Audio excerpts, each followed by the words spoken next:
Evening,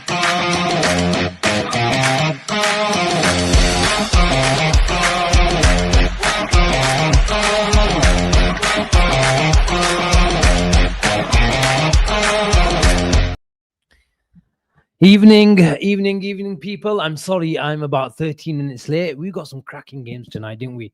Got the 5-4. I don't know what the Newcastle score ended up on. I think got a bit of a dubious penalty, didn't they? Let me quickly check before we crack on with the proper stuff. 2-2. Wow, I left it at 2-1. Romero, 95th minute. Wow. But we were supposed to have a day off, but this predicted lineup show has become a bit of a feature. And I thought, you know what? It is 10 o'clock. It is late. And I've started.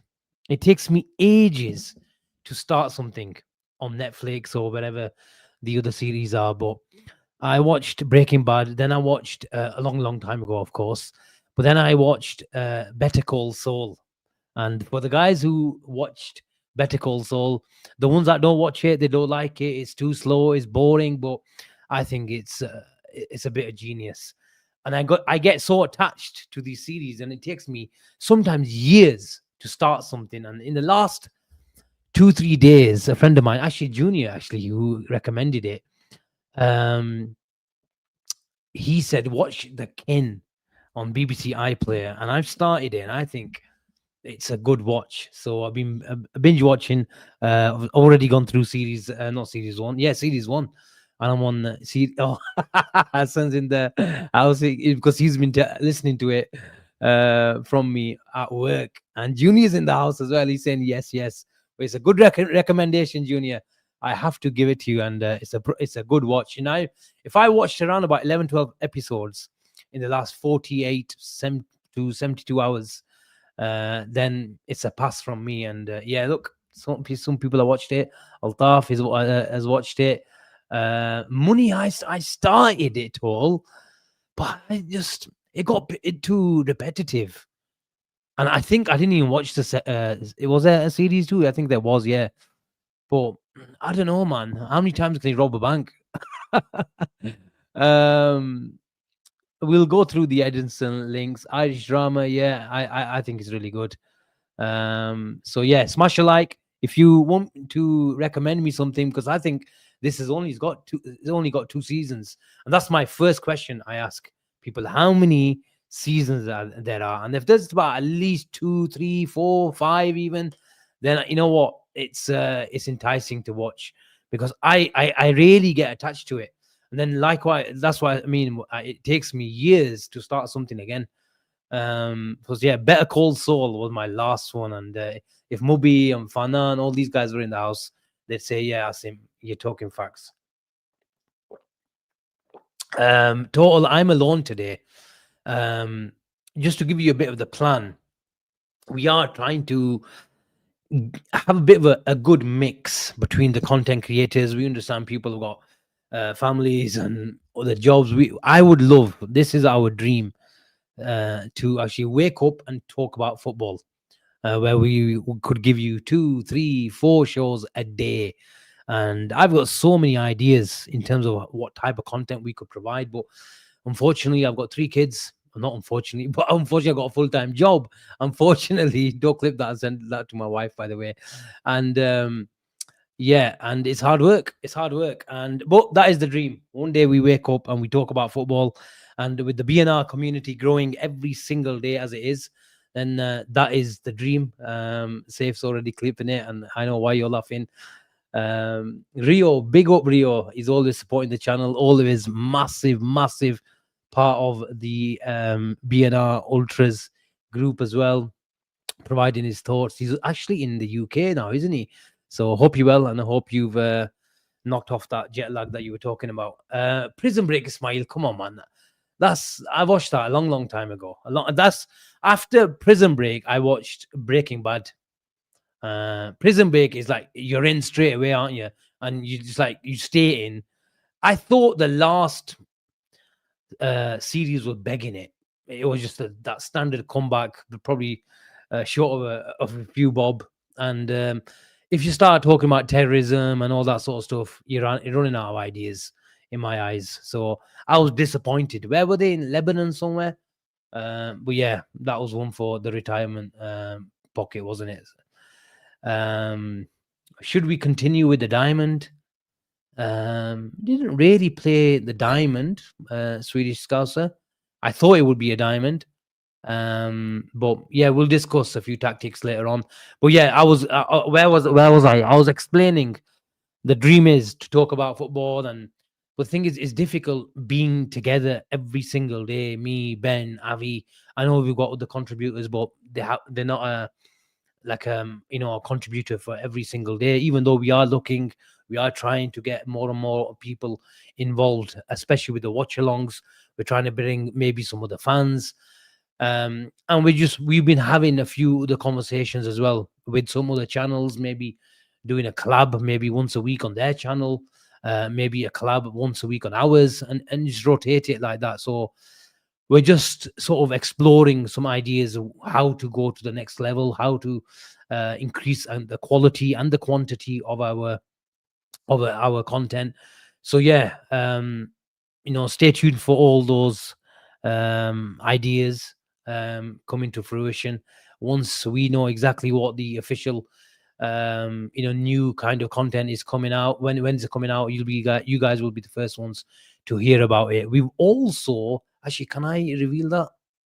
Maybe no, I don't have the permission to reveal that. I will give the pleasure and the honor for the guy who's been working really, really hard behind the scenes in sorting this out.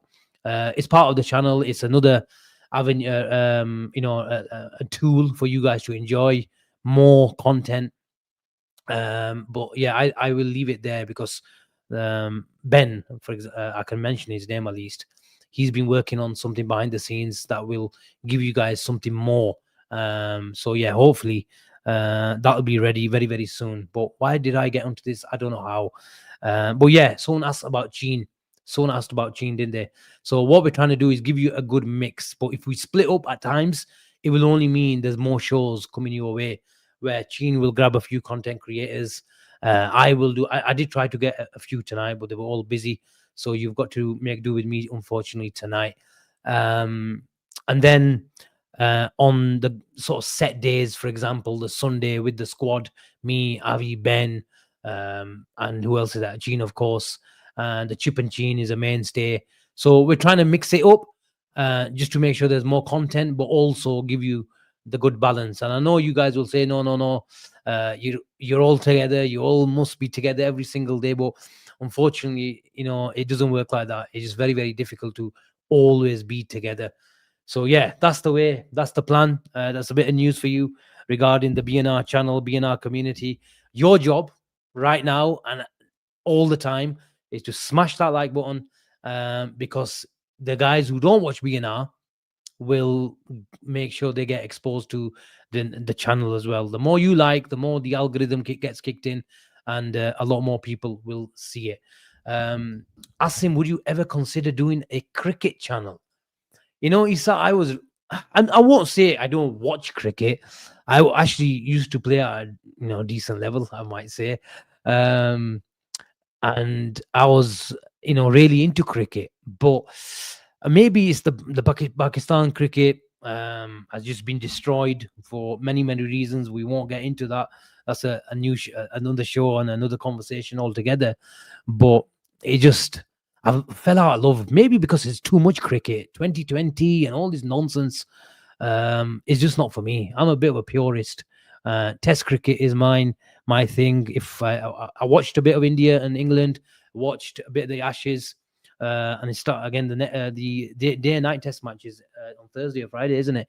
So yeah, I'm a purist. Test cricket, one day it just kill the game. I know it's exciting. It puts bums on seats. India have basically taken over cricket. But yeah, I fell out of love with cricket. But here and there, I might have a peep. Vicky saying where's Sheikh Adnan? Junior's back in the studio on when's he on back on? Tomorrow, of course. Tomorrow with the watch along. And make sure you guys check out our what do you call it? Tactical Zone. what we try to do is we're in the studio, we watch the game. I normally like to, like I said on the show, is watch the game again, because especially on a watch along, bloody hell, even when I was in the stadium, it's a different type of experience. You're more emotionally involved and all that sort of stuff.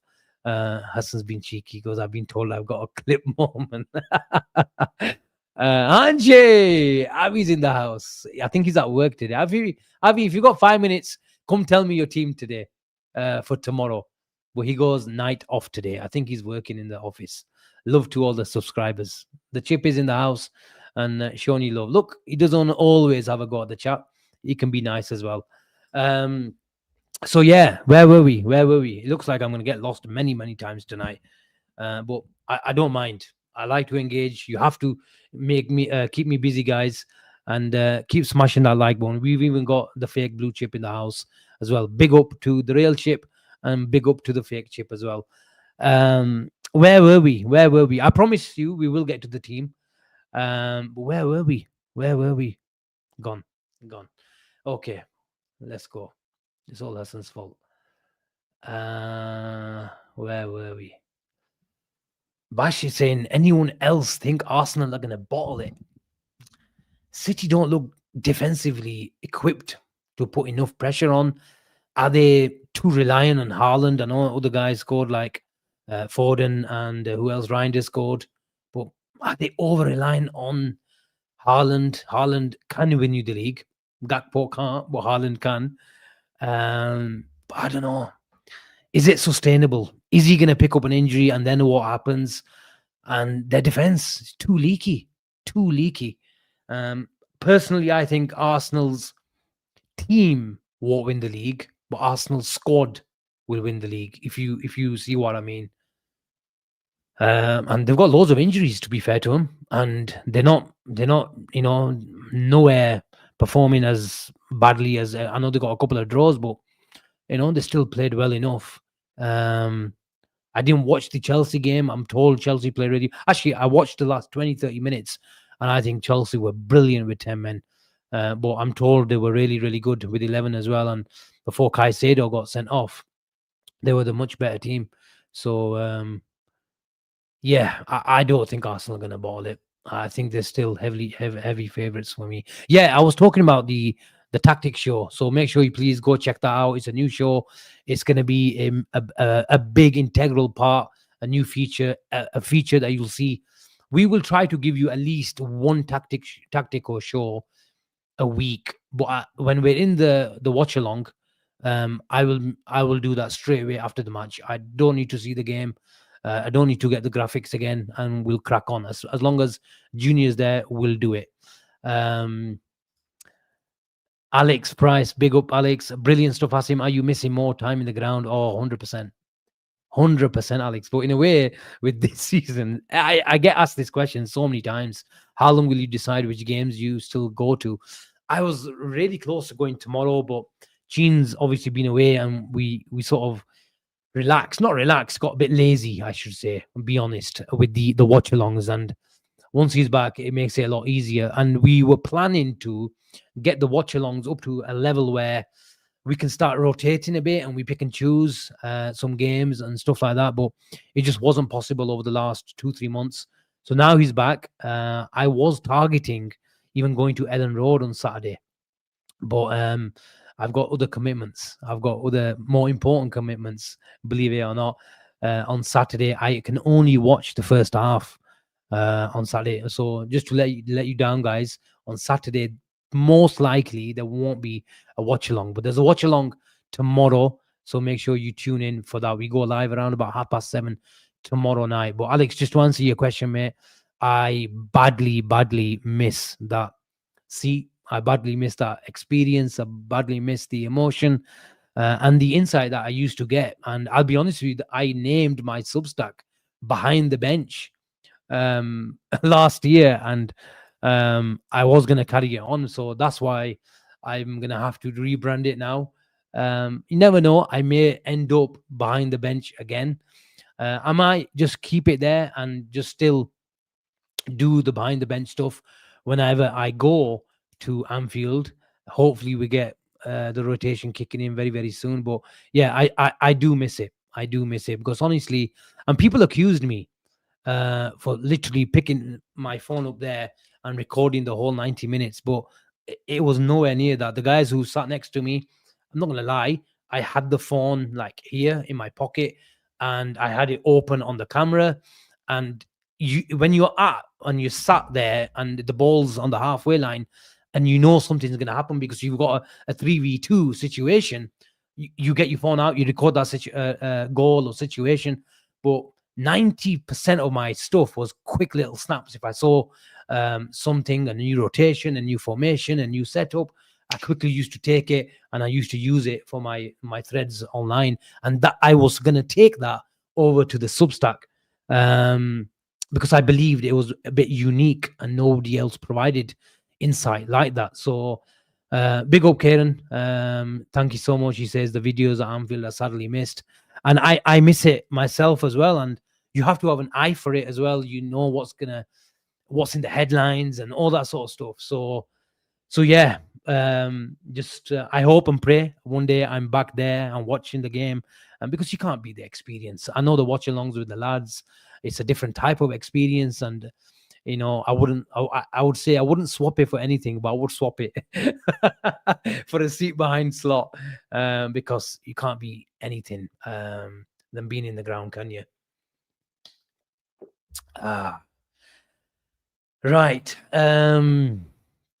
Yeah, I believe this. Asim, when you watched the game back, did you see there was a couple of times where we could have crossed the Isak? I didn't watch the game again today. I've just been too busy. But I can remember many times. But I think we have to be very, very careful. Liverpool have been caught out on the counter attack many, many times, and I believe you'll see that. You'll see that even tomorrow, because I think Sunderland are a better transition team. West Ham are probably the worst transition team that I've seen for a long, long time, even at home. I think West Ham were probably going to be better team if they played at Anfield for some strange reason. But even then, they'd be really poor, if that's possible. So yeah, they just don't have a guy who can hold the ball up. They don't have an out ball. They don't have a link up. They don't have someone can switch it for 60, 70 yards. I think that there was one ball that went from, I can't remember who it was, in behind Kanate. It was a similar ball, what we got caught out on with the Brentford goal when Sharda scored and went through and goal past Kanate and over Gio. It was a similar ball, and it reminded me of that situation as well. But I think Kanate got back, or I can't remember. It was a bad touch, and he just slowed down the attack. But it could have been a lot more dangerous. But apart from that, I think Liverpool are really, really sound. But West Ham, honestly, were really, really poor. Can we judge Liverpool on that West Ham game without sounding a pessimist? I don't think so. You can. Liverpool did what they needed to do, and they got the win. Simple as. Kamar says, hi Asim. Hi Kamar, hope you're well. Keep on smashing that like button and subscribe to the channel if you guys are new. If we start Salah, we have lost. Now, this is the big question, isn't it, Andrew? Why do you think we start Salah and we lose the game? Now, you know how much, not me, the whole channel loves Mohamed Salah. But he's not free from criticism. He's not been the Mohamed Salah that we got used to over the last 8-9 years. And he will tell you that. The manager will tell you that. And let's be honest, he got dropped. I get, the games. He's run out. He's not run out legs, but he's losing his legs, and he's not the same. And any player of that at that age needs resting when you've got games coming up thick and fast. So that is the big question: that does he get back into the team? I don't know what the lads exactly said. I caught some of the show last night, not the second part of the show. I'm sure they discussed Mohamed Salah, but I personally would put Mohamed Salah back into the team. Why? I think that 5-4-1 of Sunderland is going to be a really, really compact, rigid block, but they've got the out ball, they've got transition pace, they've got the quality as well to get out. And that goal against Chelsea sticks out in mind. Over the top, stretch the pitch, and the supporting network comes outside the box, and they get the goal later on to equalize against Chelsea. So I think you need a bit more guile, you need more creativity. And as long as we got the movement around him, Isak is a bit fitter, or Ekitike running into that channel, I think we can do something for Mohamed Salah. Now, the people, and you guys know, we had a massive debate that day, and we were discussing the fact that Joe Gomez needs to play, Wirtz needs to play, and the boys were saying that the team that we need to play, I think there's some embargoed stuff coming out, and is regarding Salah as well. So we'll come onto Slot's comments very shortly. So that is the difficult thing, where if you're in the manager's shoes, and you're under huge pressure, and he talked about it today, and he was joking about it, the fact that he got a lot of abuse after the City game, but he would have got a lot more abuse after, or he should have, and would have, or not actually should have, and he did probably get more abuse after the Nottingham Forest game. But the question was really in relation to the City game, and he was talking about it. And at the end of the day, all the book stops with the manager, and you can understand why he was under the scrutiny, and that scrutiny has not gone away through or by beating West Ham by any stretch of the imagination. And he needs to get this team back to winning ways. And what we mean about that is getting a run together, winning 5, 6, 7 games in a row, and getting back, and Liverpool climbing up that table. And then we reassess, and then we talk about Arne Slot's, how's he learned, or how's he come out of that rut, and we will give him his flowers. Make no mistake about it. And if he can go and get to January and maybe go dip into the market, which I believe Liverpool will do, then you never know. But it can go the other way as well, where it's given us a bit of a false sense of hope or belief by beating a really poor West Ham side, and we go tomorrow and get, drop points. We don't have to, you don't have to lose, even if we come out with a really poor performance and we drop points. I think if we drop any kind of points tomorrow, regardless of the performance, it's a poor outcome for this Liverpool players and the manager as well. We just simply have to win. We've dropped enough points over the last month or so. 3 points, and if there's no 3 points, it'll be a meltdown again, here and everywhere else in the Liverpool space. Let's be honest. We have to get 3 points tomorrow, 3 more points at Ellen Road at the end of the week, and then we'll take it from there. But back to Salah, I think Sunderland will be better defensively. And I think, especially with their physicality, you're taking out Szoboszlai as the extra midfielder, and you're putting Wirtz and Salah in the same team, which hasn't worked, let's be honest, up until now. But I think I'm trying to neutralize that and provide that a bit of protection by putting Szoboszlai in for McAllister. That would be my personal team. I hope we see that. I saw Szoboszlai, me and Vicky were talking about it today, where he was in McAllister's position. He let Kirkes go higher in the Atletico Madrid game. He is very comfortable in the first line and the first phase. He can slow down the build-up. He can accelerate it. He can defend. He can press in midfield. He can carry a ball. What hasn't Dominic Szoboszlai shown that he can't do in a Liverpool shirt this year? And he's by far been our best player. And some people say, no, that's not a winning formula. Well, it might be a winning formula, but you don't change your winning formula regardless of how poor this West Ham side have been. And I get that. I get that, where you just want to try it out. We don't want to chop and change again. And I can understand that, mindset. But I think, good coaches always make little subtle touches.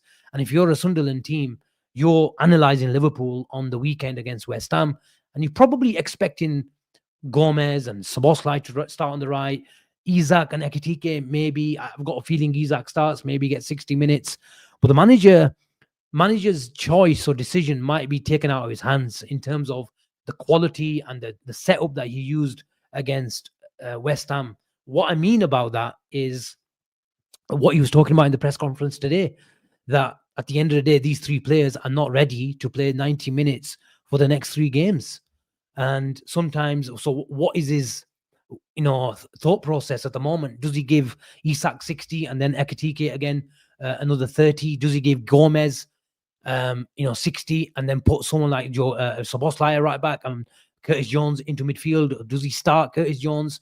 What I was saying is, look, there probably will be actually, because what Sunderland do is I've been watching a bit of not full matches, but a bit of highlights, and Slot touched on it today in the press conference that they either both extremes where they really press high from the keeper or they really go low into a 4-5 or 5-4-1 at times, really low block. So that is Liverpool's. They have to beat that low block, I believe, and this is the guile and the creativity that I'm asking for. And if you play Gomez at right back, I believe, especially if he's high and wide, he'll have a lot of the ball. And to be fair to him, look, he got some decent crosses in against West Ham, but I think against a back five, we might need more quality down that side. Especially if Szoboszlai is going to be in that number 10 position on the ball, providing a bit more central progression and getting involved in the first phase as well. And then Gomez is going to be really high and wide. I think you might need a bit more quality and need a proper winger. But look, that is a bit of a risk, especially is it too early or too soon just to go back to someone like, Gakpo, Salah and Isak in terms of intensity and appetite to press. It's probably our worst trio, let's be honest, in terms of personnel. And if you want to really press high up the pitch, because there's no intensity there, is there? But what my point of view on the other day was, and has been over the last month or so, that Liverpool just don't win high turnovers anyway these days, whether it's the lack of appetite or if it's down to the opposition just playing a lot more long balls on their terms. So if we don't press high, if we don't win any high turnovers, then what's the point? Then what's the point? So you rather just have to stay a bit more compact and win the second balls and make sure you're in a much better position to do that. So let's see what happens. That is my personal choice. I just need to think might be needing a bit more creativity. And my point of view the other day was get a goal, a 1-0 lead or a 2-0 lead if I'm being greedy, and then bring on someone like Gomez for the last 30 if you have to protect the lead. The lads were saying, no, we played well. He played well, understandably so, and rightly so. And so you need to play him and give him 60. But it works either way, where you go with the confidence of the current team, you get a lead, and you try to control it through possession then. And if you have to bring someone like Endo in to foul for 5-10 minutes, if you have to control it by keeping the ball with Curtis Jones coming on, or even Dominic Szoboszlai going to right back, Curtis Jones in the number 10, it just depends how the manager sees it. If I'm going to predict, I think that's going to be the team.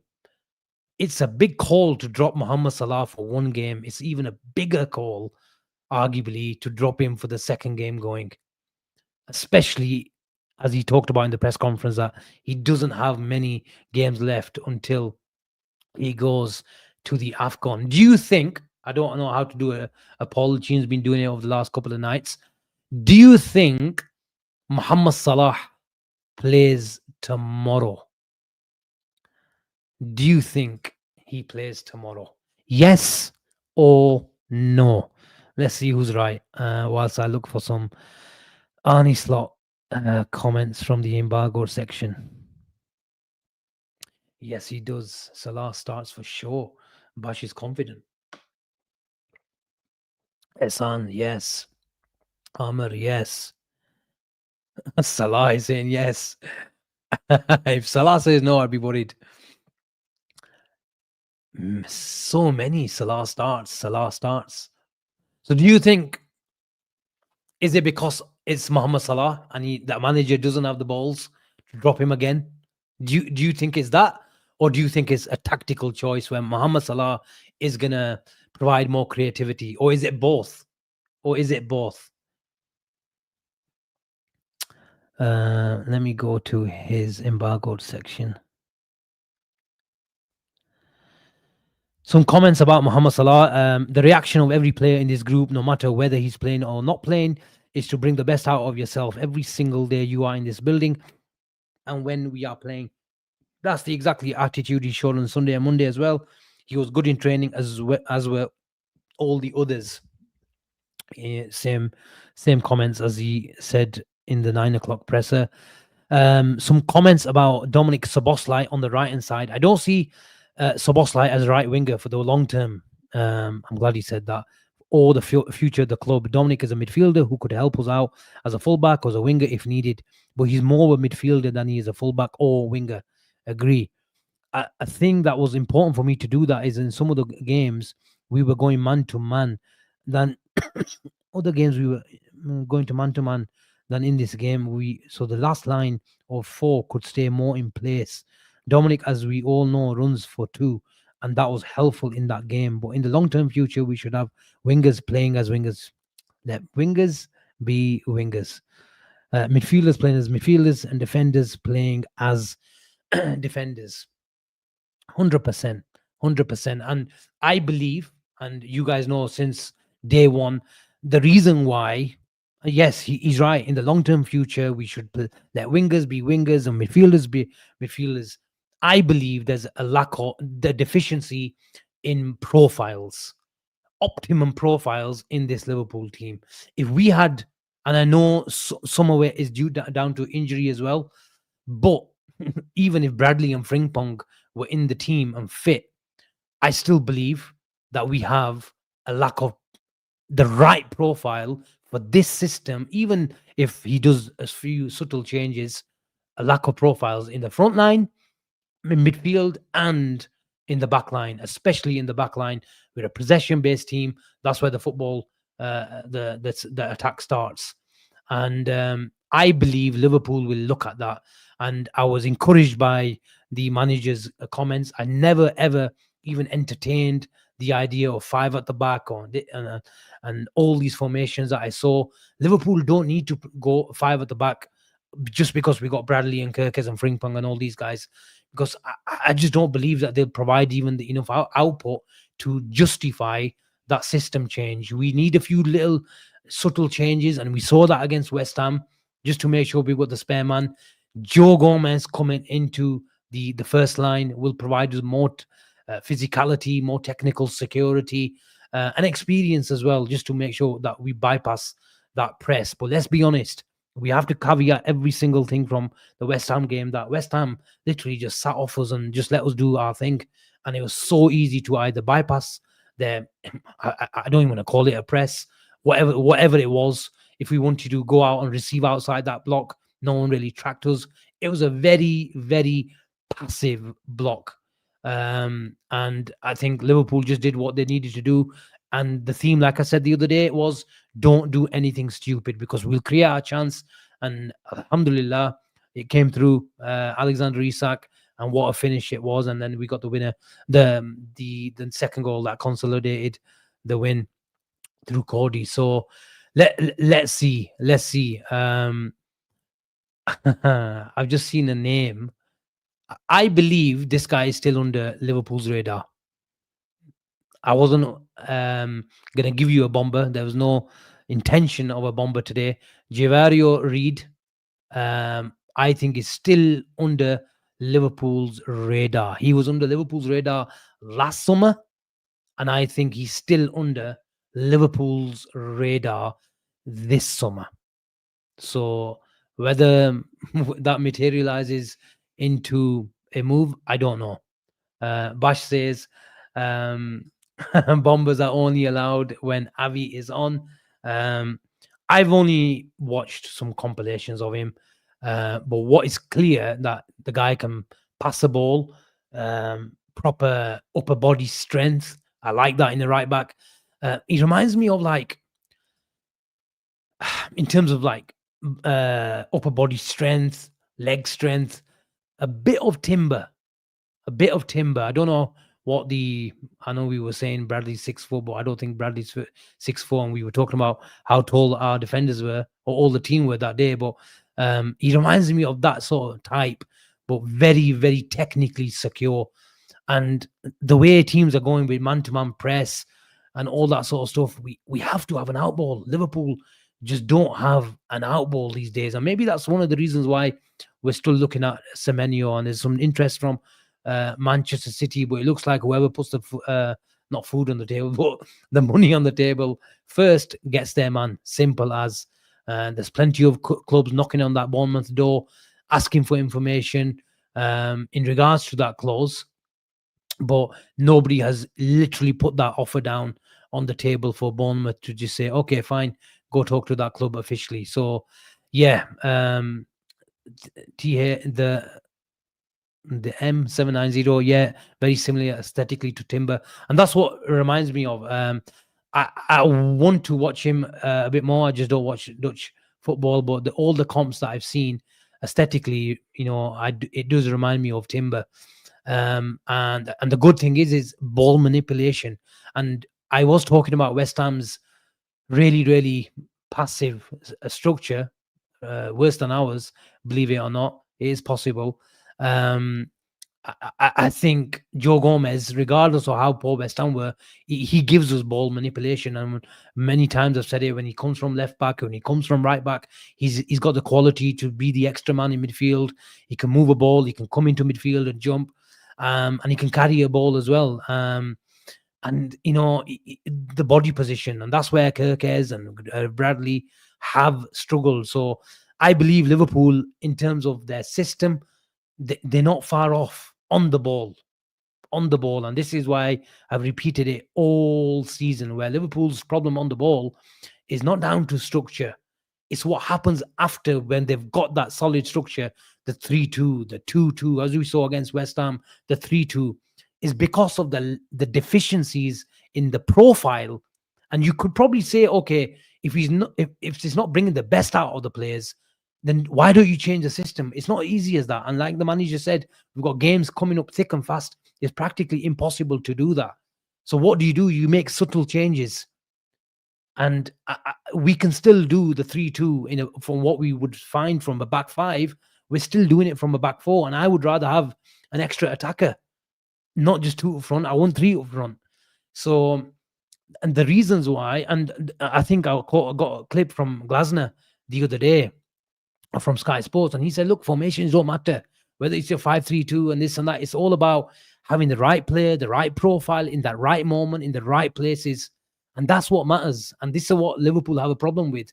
So if you have the solid structure, the solid base of a 3-2 build-up, like all the top coaches have in the world, if you have that lack of profile in that player, in Kirkes, then you're going to find it really, really hard. If you go the other side, Bradley, Frimpong, they're going to struggle. And that is where Liverpool need to improve on. Solid bases, solid formations, solid principles that Arne Slot showed last year and still is showing this year.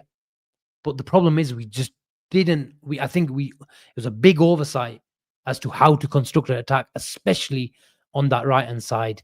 And we've always talked about the relationship, the channel defender, the Ibu Konate, and we saw that a bit of a small, very, very small sample size, where he's got a right back who can, he's a better defender than Gomez, is a better defender than Trent, but I believe Gomez is a better build-up footballer compared to Bradley and Frimpong. And he's more comfortable in the first phase. But the acid test will be against better teams, against better opposition, and more aggressive presses. So let's see how Gomez will play out. But in theory, he should be better. So my stance has always been, when you've got the lack of the deficiencies in profile and quality of what you want to do from the point of you got the ball, then your players will start going into no man's land in trying to patch up and aid that build-up. And that is the reason why Liverpool have just had too much rotation in their build-up. And the moment we lose the ball, we're in no man's land. And people are just cutting us open through the middle of the pitch. Very, very easy. Sometimes via just a plain simple central ball. So the rest defense issues. So if you haven't got the players to do it from a static position in normal rotations at the speed that you want to, you try to force it. You'll try to take more risks. And that's exactly what Liverpool have been doing it. And I repeatedly said it. The first time I saw it was on the right hand side when Bradley and Kanate were just taking too many risks. And I thought we're going to have some rest defense issue problems. A week later, Carragher saw it in the Bournemouth game, and he up front asked the manager that, yeah, we won the game, but this is not right, because he saw the same things. Anyway, so let me go to my team. I'll get the tactics board up. Let's share the screen. Let me know when you can see it, people. I'll actually have to go on YouTube myself so I can see the comments. Trained in time with 24-hour US market access. Get the train. Yeah, look, deselect. I probably can agree with this, but the problem, I said it to my mate the other day, and I think I said it on the show, the only problem with Joe Gomez and the only person and the only thing that's going to stop Joe Gomez getting minutes for Liverpool is Joe Gomez. Simple as.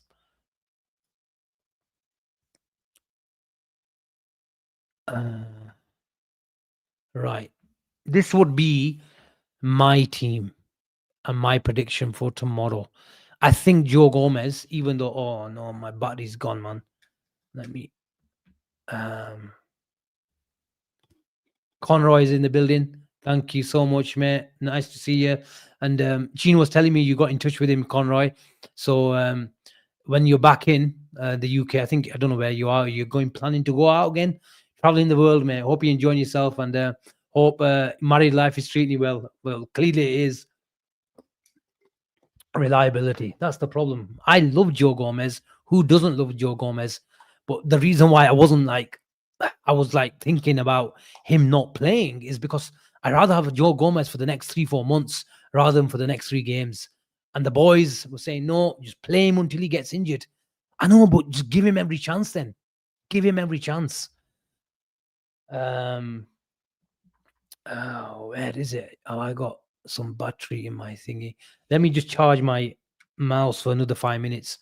There we are, Alex. The best ability is of it. He mentions this quite a lot. He loves that saying, doesn't he? Would you play Joe Gomez tomorrow, Alex? How you seen it? Would you start him? Give him 60? Because I think he is going to start against Leeds as well. So would you give him 60 tomorrow and then start him against Leeds? Or do you think that's too much? Or do you start someone else at right back? Probably will have to be Curtis Jones. And then let's get a 1-0 lead and bring Joe Gomez on for the last 30. How would you do it?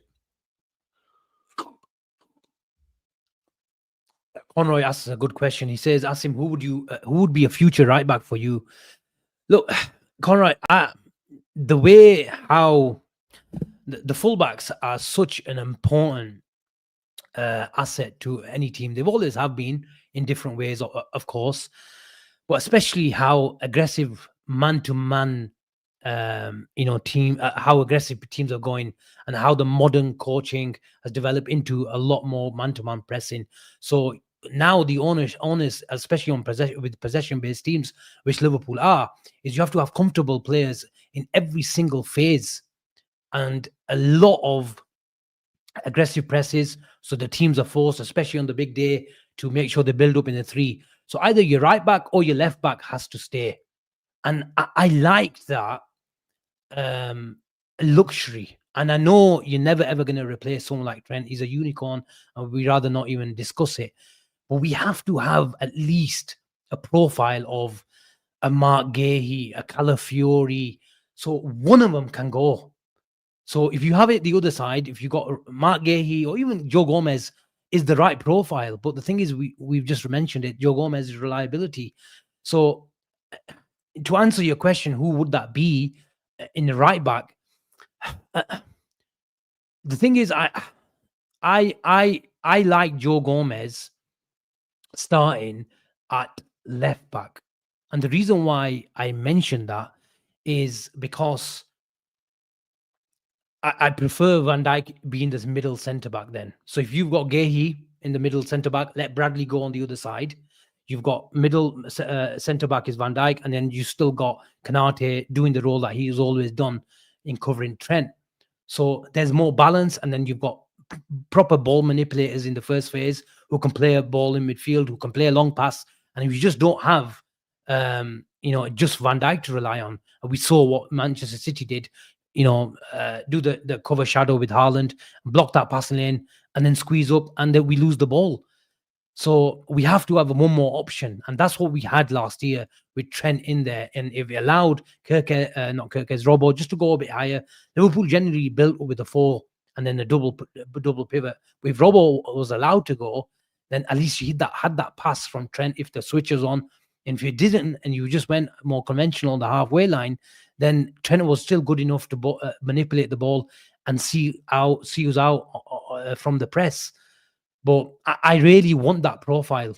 And if Robbo is going to go this summer, which I've just got a feeling he will, then I think we need that profile of player. To a left footer, a Schlotterbeck, a Bastoni, Lukeba, all these guys probably tick the box in many, many different ways, but especially Bastoni and Schlotterbeck, where they can play a ball, a 60-yard ball, they can play a ball into midfield. But if you want me to, I would really look at Reed, Guevara Reed. But what I believe Liverpool probably need is, I think there has been a lack of a misjudgment, a massive misjudgment in terms of how important our construction of attacks were, or how integral Trent was. I think we tried to replace Trent in terms of creativity, where we were playing the ball or playing the match on the halfway line, but we kind of forgot how to get to the halfway line. That is, for me, the problem. And people say we don't have the structure. And I say, look, we do have the structure, but it goes wrong because we have the lack of profiles, which we did have last year. We had the same structure last year. Teams have got a bit more aggressive against us, which probably increases the need for more ball manipulators. So I think we desperately need that, especially in big away games. I just think we're just too lightweight with Robbo or Kirkes and Bradley or Frimpong. We're just too lightweight. That is the thing. And I think for us to be really, really have an impact on the game, we have to let the fullbacks go. And then if you don't have a natural DM, it gets very difficult. And Verge isn't the Verge of the previous years. Kanate is obviously, the thing is, when Kanate is really exposed on and off the ball, it affects his temperament. I believe it does. And I believe these individual makes mistakes is because he's not settled even in possession. And the extra responsibility is he's carrying too much weight. And I believe it's not giving him the mental stability. And that's why you've seen so many inconsistent performances and individual errors from him, because he's that kind of player, very temperamental if things go wrong. And when things go wrong, they keep on going wrong in that game. And then he'll come back again and provide us a really good performance, but it's too up and down.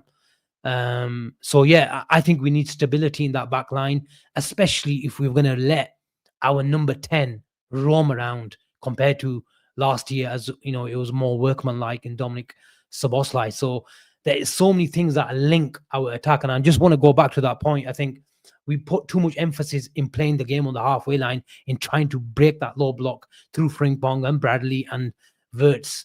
And I think there was a big misjudgment into how to get there. And I think I was talking to a friend. I probably want Anderson. I think Wharton is more natural. He's a better passer. But I think if you want more control in the first phase, then Wharton makes more sense. If you want a bit of everything, I think Anderson. But Anderson, I think, is probably a bit more box to box. And long term, if you want to give, I think long term, that role is probably for Dominic Szoboszlai. So I think Baleba is going to go to United. I think Anderson is probably going to go to City, and I think Wharton will come to Liverpool. But if you want me to choose who I want out of those three, at the moment, I'm leaning towards Anderson because I think we get a bit of everything. But would I be disappointed with Wharton? No, no chance. I would be over the moon with Wharton. I take it right now. If someone offered me Wharton right now, I would take it. Alex disagrees. He says Wharton just screams City to me. I can see Anderson going to United. I think they will go and try to get Belaber again because they tried to get him in the summer, didn't they? I think they might have another pop at him. But yeah, those three players, I think, will have three different clubs. I think Ben said it last night. I agree with him. They will have three different clubs. It could go anywhere. It could go anywhere. So yeah, I hope I've answered your question in some roundabout way, Conroy. I would be, just to summarize, with one ball manipulator, progressive passer, either from the right side or the left side. But we might also, to really go to an elite team, we might have to have a natural DM. And I love Ryan Gravenberch. He provides us so many things, but I think long term we might need to just to touch it up. But it might be enough. It might be enough with someone like Gahey or someone like Bastoni or someone like that. I loved Calafiori the moment I saw him. I think Calafiori has gone up a level this year. He looks stronger. He looks really, really comfortable in the advanced positions. And yeah, he's just a really classy defender as well. Right. Okay. Let me just check. There was some super chats. Ismail, watch Prism. We went through this earlier, Ismail. I watched it. I think it's good, but I was slightly disappointed with the last series. Okay. Let me just share the screen and I'll share you the predicted team for tomorrow. Tactics. So this was our team. I won. And let me just quickly go. Can you hear me, guys? And can you see the screen before I keep on waffling? Just please say yes in the chat.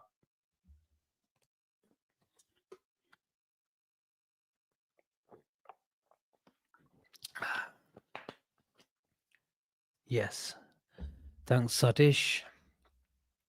So this was our team. We defended in a 4-4-2 on the ball. This was our formation. Isak up top. Verts floating around. The positionless number 10. I'll push him a bit here. We saw the 3-1-6 a lot, didn't we? Gakpo, McAllister, slightly deeper, at times rotating with Kirkes. Gomez high and wide. And then Gravenberch. And we can even push him higher as well. Push the centre backs here. This is what we saw a lot. 3-1-6. And Isak up top as well. With Wirtz roaming around, being the spare man. I think we might see this tomorrow. So I'm going to put Salah in. McAllister out. Gomez can be a bit deeper to provide that solidity. And Dominic Szoboszlai, I think he played this. Correct me if I'm wrong, chat. I think we might see this tomorrow. He did a lot of this, even if it's this, the 3-2 or the 4-2. I think Dominic Szoboszlai and Gravenberch will play tomorrow. Salah won't be in the 10. But if he is, he can be here if he wants. And you can let Gomez go, just like he did against West Ham. If he stays, Gomez can go. Gakpo can be on the inside many, many times. We've seen it. And I think there is still a lot of fluidity that we can do. But I'm going to predict this is going to be our team tomorrow. That's going to be the on-the-ball structure. Verts, if he comes on the right half space, we can do the 4-2-4. We can do the box midfield and the facilitator role, as we've seen with Arne Slot. But we can do this as well. So I think that is going to be the team. Do you agree, people? Do you want this team? I think we might need a bit more creativity. Yes, Verts has got a bit more responsibility to do this, but I've been talking about it. We need to do this off the ball, and just drop and just drop. We might have to sacrifice a bit of. There we are. Or we could do this. If you think Salah can't do the tracking back, remember in the Frankfurt game, who played from the right hand side? It was Florian Wirtz. And Salah wasn't playing that game, but Salah has been over the years with Jurgen Klopp as pressing the centre backs in the 4-4-2. We've done it many times, and then Henderson used to be off the ball here many times. For many years we had that structure. Are we going to see it for the first time where there's plenty of rotations on the ball as well? Florian Wirtz can come here, Salah can go wide, and then Dominic Szoboszlai can come and hold width as well, just like Henderson used to do as well. Salah was here, Gomez in the half space, and that dynamic of Trent, Henderson, and Salah, we saw that those triangles, and there was plenty of rotations and fluidity there as well. So will we see it? I don't know. Does he just want to give him the keys like we did? But let's be honest, Florian Wirtz and Szoboszlai work better in terms of giving Florian Wirtz a lot more freedom to go here, and we basically gave him the keys. Is it too soon? Does he change it after a solid win against West Ham? They were shy, let's be honest, no problem. I've said it many times this show, but we just have to keep reminding ourselves. But I just can't see him dropping Salah for 2 games. And I'll be more shocked than I was on, when did we play West Ham on Sunday? I'll be more shocked if Salah is on the bench tomorrow than I was on Saturday. So that is my team, people. I think Kirkes will keep his place. Kanate, they all had solid games. Dominic Szoboszlai, for about the 100th time, is changing position again, but he has played this position many times. He can come here, he can play the number 10 role, and if anything, there's more goal threat from Szoboszlai coming from these positions. Just put Isak up here, Gakpo holding width, Salah holding width, and Dominic Szoboszlai cutting in is the angle bias as the coaches work on, and you cutting inside from those sort of positions. And we've seen a few times this season where he is an unbelievable striker of the ball. I would like Dominic Szoboszlai to get more goals going forward because of the quality of his shot. He has improved. He's got a few goals this season, but this probably increases him and probably makes him more of a goal threat. If he stays here, Florian Wirtz can be the positionless number 10 as well. If he needs to stay on the Salah side, then we've got the facilitator role. I think because of our lack of security in the back line, you've seen it many times where Florian Wirtz is coming, where we're building up in a 4-2, where Kanate's got the ball and Van Dijk's got the ball, and Florian Wirtz is coming into these positions and to aid build up. I think it doesn't matter where he plays from, the number 10, or even we saw it against Crystal Palace, where there was a bit of a diamond that day, but on paper, he was starting from the left wing role on paper, I repeat, but he still was coming here. That is down to the natural tendencies of the player. He wants to feel the ball on his feet, get involved in play, little cute passes around the corner.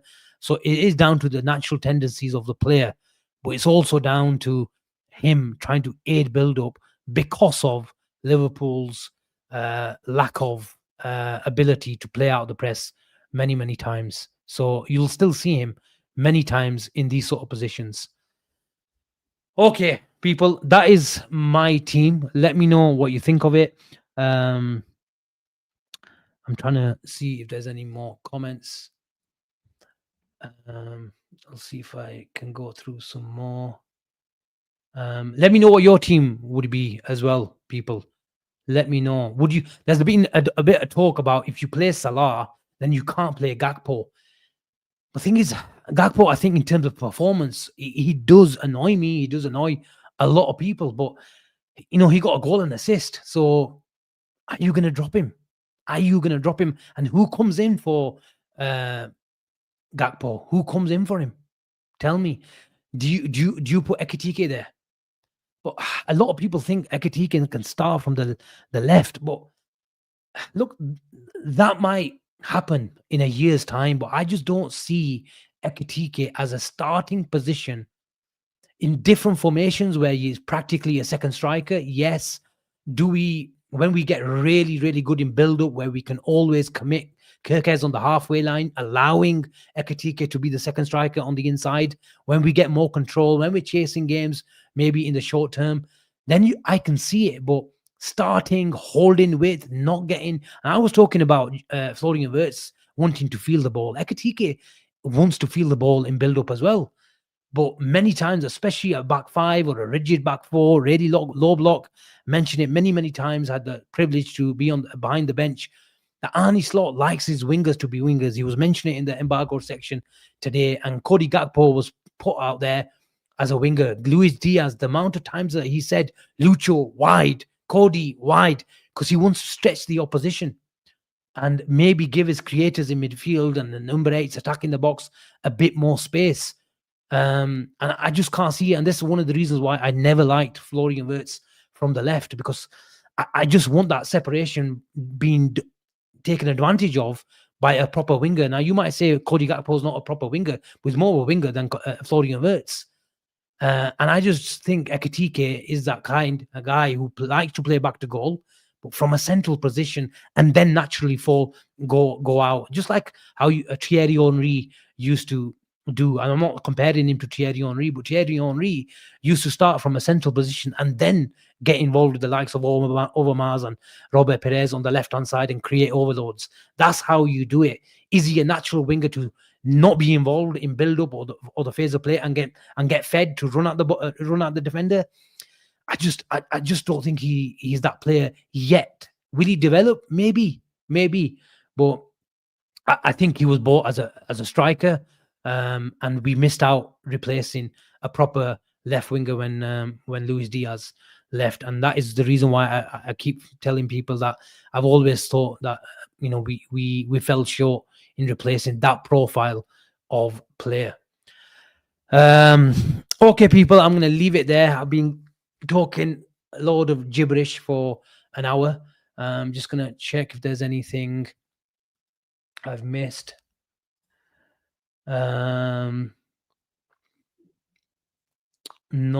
No, people. I think that's everything. Yeah, I'm just going to check the supers. Yeah, that's all done. Okay, people, I don't think there's a team news show tomorrow because I'm going to literally rush straight away from the studio to, from work to studio.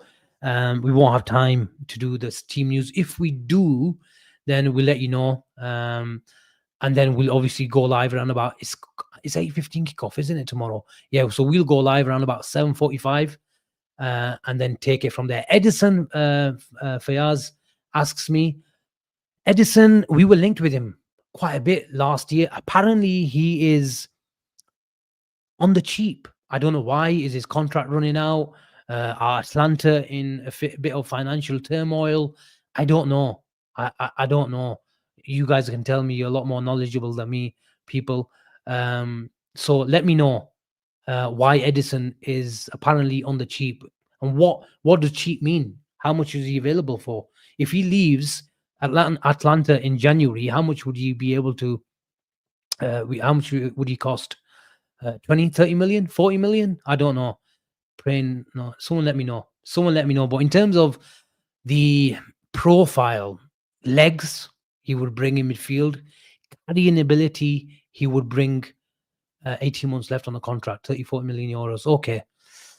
If we are looking to offload Endo in the summer, which is a really big possibility, yes, I wouldn't say no to bringing Edison as part of the Liverpool squad. I think he'll add physicality as well. Would he add on the ball security, what we're complaining about, like what Ryan Gravenberch lacks because of his tendencies to go and carry the ball rather than through a pass and a progressive pass? I don't know. Is he a Wharton? No, he's not a Wharton. So is he a really good squad player? I take him. I take him in the short term. If he's like an Endo replacement, I'd be happy to offload Endo maybe for about 10, 15 million pound in the summer and bring Edison for 13, 40 million. I think that would be really, really good business. And in the short term, like I said, it had a lot of things that we're missing in midfield. But in the long run, is he a starter for me? I don't think so. Is he a really good squad option? Yes, yes, especially in a physical league, and we know what we're missing. We need a Fabinho type. The thing is, Fabinho type is very hard to get hold of. Fabinho's on the ball ability, I think, was very, very underrated. I think it was very, very underrated. But yeah, let's see what happens in the summer. I think Liverpool will be active in January as well, despite what we're told. Liverpool will be quiet. I think that is the narrative running in the media at the moment. I personally believe, and it's opinion only, I think Liverpool will be active come January. So let's see which way it goes. Okay, people, we will see you tomorrow. Hope you enjoyed the show. If I bored you, I apologize. Smash the like on the way out. Subscribe to the channel if you're new. And we will catch you on Conroy. Thank you so much. Some effort with all the shows lately with the panel. Thank you so much, Conroy. Hopefully you're on the panel very, very soon, mate. It'd be a pleasure to get your debut on BNR very, very soon. Hope you're well. Take care of yourselves. Everyone else, take care of yourselves. And we'll see you on the next one. Bye for now. Good night.